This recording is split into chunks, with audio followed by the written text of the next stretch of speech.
Bonjour, c'est Jules Lavie pour Code Source, le podcast d'actualité du Parisien. L'affaire du grêlé est résolue. Cette affaire non élucidée hantait les enquêteurs de la police judiciaire depuis plus de 30 ans. Soupçonné d'au moins 3 meurtres et 6 viols, le grêlé était recherché depuis les années 80. On sait formellement aujourd'hui qu'il s'agissait d'un homme au-dessus de tout soupçon, un retraité de la gendarmerie, un papy-poule, considéré comme un chic type par ses voisins. Code Source raconte l'affaire du grêlé en 2 épisodes, le premier aujourd'hui, avec 2 journalistes du Parisien, Damien Delceni, chef du service police-justice, et Denis Courtine, du service Enquête Île-de-France.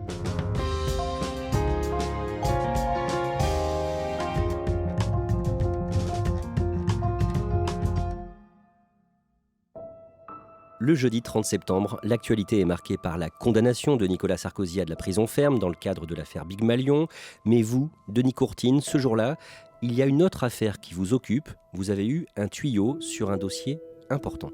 Ouais, on vient d'apprendre que la veille au soir, un homme retraité s'est donné la mort dans un appartement au Grau-du-Roi, un appartement qu'il venait de louer, et il a laissé un courrier adressé à sa femme dans lequel il avoue qu'il a commis des choses abominables dans sa jeunesse. Et il devait être entendu par les enquêteurs dans le cadre de l'affaire dite du grêlé. Damien Delceni, pourquoi cette affaire a beaucoup marqué les enquêteurs ? Parce qu'elle n'est pas résolue, parce que ça fait plus de 35 ans que le grêlé, c'est un portrait robot en noir et blanc qui est resté toujours dans les couloirs de la PJ, de la crime à Paris. Et c'est un dossier qui hante en fait la PJ depuis 35 ans. Et on a tous vu au moins une fois le portrait robot de cet homme. Et puis c'est des faits qui sont extrêmement glaçants aussi. Voilà, c'est pour ça que c'est une affaire qui a beaucoup marqué et la police et plus encore. Denis Courtine, à ce stade, j'imagine que vous restez prudent ? Évidemment, on reste prudent. Il y a un courrier où il y a des aveux qui sont faits, mais dans l'attente d'un résultat ADN, on ne peut pas certifier qu'il s'agit bien du grêlé. Parce qu'il a dit quoi en quelques mots dans ce courrier ? C'est un courrier qu'il adresse à sa femme, dans lequel il explique qu'il a commis des actes irréparables à l'époque de sa jeunesse. Sa femme aurait d'ailleurs suspecté, c'est ce qu'il dit, enfin du moins tu t'étais douté de quelque chose, et en tout cas il explique qu'il a tué des gens innocents. François Vérove habitait à la Grande Motte dans l'Hérault. Il a longtemps vécu à Prades-le-Lez, dans le même département. Pour tous ses voisins, qui ne savent pas à ce moment-là qu'il est mort, qui est-il, François Vérove ? François Vérove, pour tous ses voisins, pour tous ceux qui habitent Prades-le-Lez, c'est un type formidable, un type très sympa, un type qui a été conseiller municipal, qui s'est impliqué dans la vie de la commune et qui est quelqu'un qui rend des services et qui représente une certaine, quasiment une forme de notable dans cette ville. Il a 59 ans, il est marié, il a 2 filles, il est même grand-père. Alors ses enfants vivent plus évidemment avec lui. Lui, par contre, il est toujours avec sa femme qu'il a rencontrée il y a très longtemps dans le nord de la France. Et effectivement, il a 2 gamines et des petits-enfants qui promènent. D'ailleurs, on le voit sur une de ses photos, on le voit promener ses petits-enfants avec son vélo. Il a des passions ? La seule passion connue, du moins pour l'instant, c'est la moto. De son adolescence, où il faisait la motocross dans le quartier, ensuite son intégration à la garde républicaine, il a quasiment toujours fait de la moto, jusqu'à son accident à la fin de sa carrière, où il s'est mis à boiter. Enfin, il y a eu des complications, d'après un voisin de Prades-le-Lez à l'hôpital, il ne pouvait plus faire de la moto. Denis Courtine, ce jour-là, peu avant 13h, vous êtes le premier à publier un papier sur le sujet sur leparisien.fr. Vous racontez le suicide d'un homme potentiellement suspect dans l'affaire du grêlé, mais avec des précautions. Le nom de famille, par exemple, n'est pas donné. En tout cas, l'information est très largement reprise ensuite. Peut-être la fin de 35 ans de mystère. Un ancien gendarme de 59 ans s'est donné la mort près de Montpellier, au Grau-du-Roi. Il a laissé une lettre dans laquelle il s'accuse de 6 viols et 4 meurtres à Paris au début des années 80. Le seul portrait robot qui avait... Damien Delceni, pour bien comprendre l'importance de cette information, il faut reprendre l'histoire du début. En 1986, le lundi 5 mai, le corps d'une fillette est retrouvé dans le sous-sol de son immeuble à Paris, dans le 19e arrondissement. La rue Petit, dans le 19e arrondissement. Des grands ensembles modernes où logent 850 personnes. Cécile habitait au 3e étage du 116 avec ses parents. En fait, Cécile Bloch, c'est une enfant de 11 ans qui est assez autonome et qui, quand elle rentre du collège le midi, a l'habitude de manger toute seule chez elle. Mais à chaque fois, sa maman lui passe un coup de fil pour vérifier qu'elle est bien là. Et ce jour-là, quand sa maman l'appelle pendant la pause déjeuner, le téléphone ne répond pas. C'est un téléphone fixe à l'époque, bien sûr. Sa maman s'inquiète tout de suite parce que c'est vraiment une petite fille qui est très sérieuse, qui n'a pas l'habitude de traîner dans les rues. Donc elle ameute un petit peu tout ce qu'elle on commence à la chercher un peu partout dans la résidence. Le gardien cherche et puis... En En descendant au 3e sous-sol, il découvre une main en fait qui sort d'un morceau de moquette qui a été posé là, et on comprend très vite que dans ce morceau de moquette il y a un corps. Donc elle est retrouvée, elle a été étranglée, violée, frappée de plusieurs coups de couteau. La petite fille gît au 3e sous-sol dans le parking, poignardée derrière une porte fermée. Et donc les policiers de la crime démarrent leur enquête à ce moment-là. Cécile Bloch avait 11 ans, ses parents, tout comme son demi-frère et d'autres voisins, ont vu un homme suspect. Alors effectivement, ce jour-là, dans cette résidence, il y a plusieurs personnes qui vont croiser un homme qui a un comportement un peu malaisant, un peu gênant dans l'ascenseur, qui fait des allers-retours, qui a l'air de faire un petit peu des repérages. Et le propre demi-frère de Cécile Bloch va le croiser dans l'ascenseur. Donc c'est un moment où forcément il est proche de lui, où il se parle d'ailleurs. Lui trouve qu'il a un ton très obséquieux. Il est tout de suite mis mal à l'aise par ce type. Et il donne une description physique assez précise. Il parle à ce moment-là effectivement de cette peau qui est abîmée, probablement pour des problèmes de boutons qu'il a eu plus jeune. Et donc il décrit quelqu'un, c'est de là que va venir le surnom le grêlé d'ailleurs. Et quand le portrait robot est dressé à partir du témoignage de ce demi-frère et du témoignage de plein d'autres personnes qui l'ont croisé à l'époque, ce jour-là dans la résidence, il est plutôt grand, plutôt jeune, entre 25 et 35 ans. Effectivement des cicatrices sur la peau, des cheveux, voilà, une mèche de cheveux un peu sur le front, enfin... Des yeux aussi, des orbites un peu creuses. Il y a des portraits robots qui parfois ne ressemblent pas à grand-chose. Autant celui-là, il y a eu beaucoup de témoignages qui ont été assez concordants, donc on arrive à une description quand même assez précise. Nous sommes dans les années 80, les policiers n'ont pas l'arme de l'ADN, pas d'ordinateur, ils épluchent les fiches des affaires récentes à Paris. Denis Courtine, il trouve un cas comparable, celui du viol d'une fillette dans la capitale, un mois plus tôt, le 7 avril.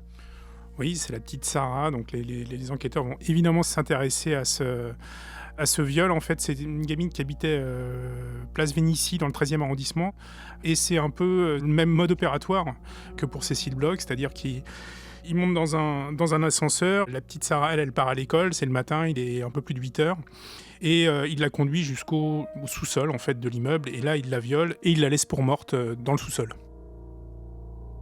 La fillette de 8 ans était évanouie, elle reprend conscience environ un quart d'heure plus tard et elle parvient à défaire les liens qui enserraient ses poignets pour aller chercher du secours.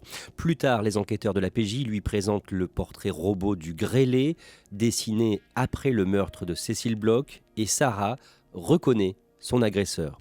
Damien Delceni, un an plus tard, le 27 octobre 1987, une ado de 14 ans, Marianne, est violée à Paris par un homme se faisant passer pour un policier. Ce violeur, il va présenter une carte à la victime. Il va d'ailleurs prétendre travailler sur le trafic de stupéfiants dans le quartier. Donc il présente cette carte tricolore. Évidemment, c'est pour à la fois neutraliser sa victime et la mettre en confiance dans un premier temps. Elle va être ligotée, bâillonnée, ligotée. Il va ensuite la violer. Donc on a une description encore assez précise d'un mode opératoire et de l'utilisation d'une carte professionnelle. Damien Delceni, à ce stade, de quels éléments disposent les enquêteurs sur ce meurtrier et violeur en série potentiel ? Ils disposent de peu de choses et de beaucoup de choses. Beaucoup de choses parce qu'ils ont un portrait robot, ils ont un descriptif. Ils commencent à avoir quand même une idée de la zone géographique dans laquelle ils frappent, parce qu'ils frappent quand même dans des arrondissements assez particuliers de Paris, le 13e, le 14e. Ils ont un mode opératoire qui n'est pas forcément toujours le même, mais qui se dessine quand même, des immeubles, des ascenseurs, des jeunes filles plutôt ados qui sont abordées. En revanche, on est à la préhistoire absolue de la police technique et scientifique. Tout se fait un petit peu à la main, même si c'est la brigade criminelle qui centralise les investigations, y a des affaires qui peuvent rester dans des commissariats de quartier dont on n'entend pas parler. Enfin, tout ça est très artisanal à l'époque. L'enquête ne progresse pas et en 1988, le père de la petite Cécile Bloch demande aux enquêteurs d'utiliser une technique naissante, toute nouvelle, l'ADN.